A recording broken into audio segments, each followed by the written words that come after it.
Hello, I'd like to talk to you about how working in the community is absolutely central to our future advice strategy. We are Citizens Advice East Herts, and we are a large semi-rural district in Hertfordshire that borders onto Essex. And before COVID, we were concerned that clients weren't accessing us in the way that they wanted to. We had high phone demand that we just weren't able to meet. The lockdown happened, and we have seen since lockdown an increase in our client numbers of a third, mainly due to the addition of other channels. We have been able to successfully train new advisors remotely, some of which don't live in our area at all. We've also, the success has also been down to our remote supervision. We've taken a test and learn approach. We call them quick baby steps. So we try something small, we learn from it, we roll it out, we keep getting feedback, and we amend. Our future service is about protecting face-to-face for people who really need it, for those people whose problems cannot be solved in another way. And we've always prided ourselves in being for the community, by the community, but now actually being in the community is central to the success of our future strategy. And we're going to do that in a number of ways.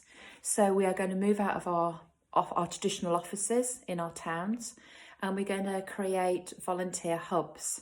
And they are spaces that our volunteers and staff can go into and deliver non-face-to-face advice, but actually spend time with each other and learn from each other. And these are in a number of community locations, including family centres, including CVS buildings, and including community halls, etc. We also want to have client surgeries where we can offer either face-to-face bookable appointments or video appointments. And again, these will be in community locations so that clients can find a time and a location that suits them, as opposed to expecting them to come into our buildings at a time and a place that maybe doesn't suit them at all. We want to have pop-up shops on the high street to remind people that we still exist. And also to promote things like energy awareness, scams, money management, etc.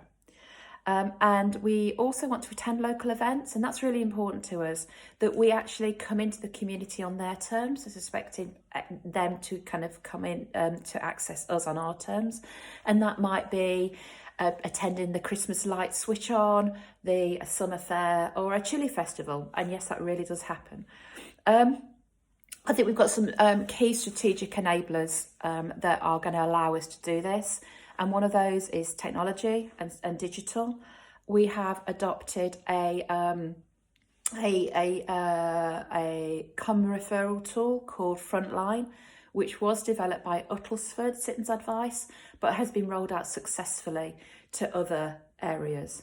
And this allows us to securely and quickly refer clients and people to the right level of support in the community.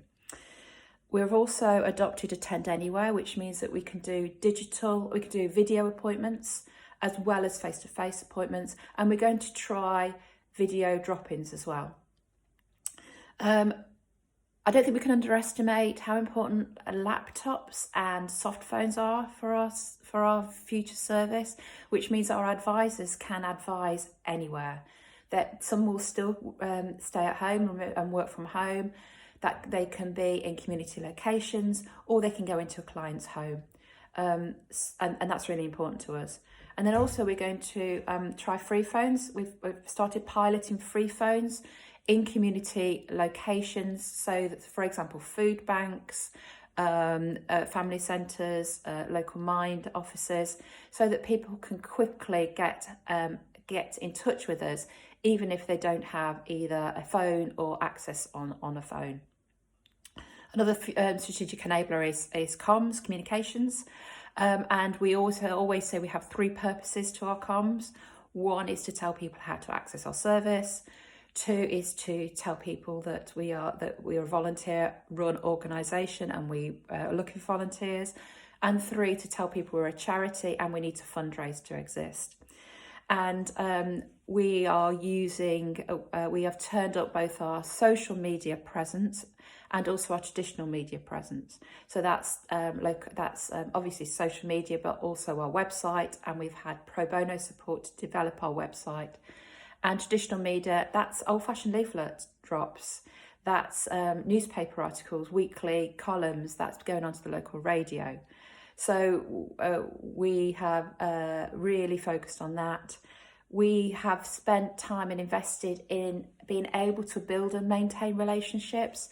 People have relationships with people, not necessarily organisations. And we have to attend those meetings and we have to talk to people to keep those going. And we also want to talk to local people. We want to find out how they want to access advice, when they want to access it, particularly in our rural areas. And we've invested in community engagement so that we can go out and talk to people. Fundraising is our third strategic tool, our third strategic enabler. Even though that we are able to reinvest the money that we would have spent on expensive premises, we will still need to raise more income to be able to deliver what we want to deliver. And we have turned that up in recent times, and we've been successful in getting pro bono support in things like videos, websites, marketing, etc. But we also want to focus in on corporate fundraising and community and individual fundraising, and also really focusing in on marketing ourselves as a charity that needs to raise income. So we've done a lot of planning and now we're desperate to get out there and start implementation. So I'll be back and let you know how it's all gone.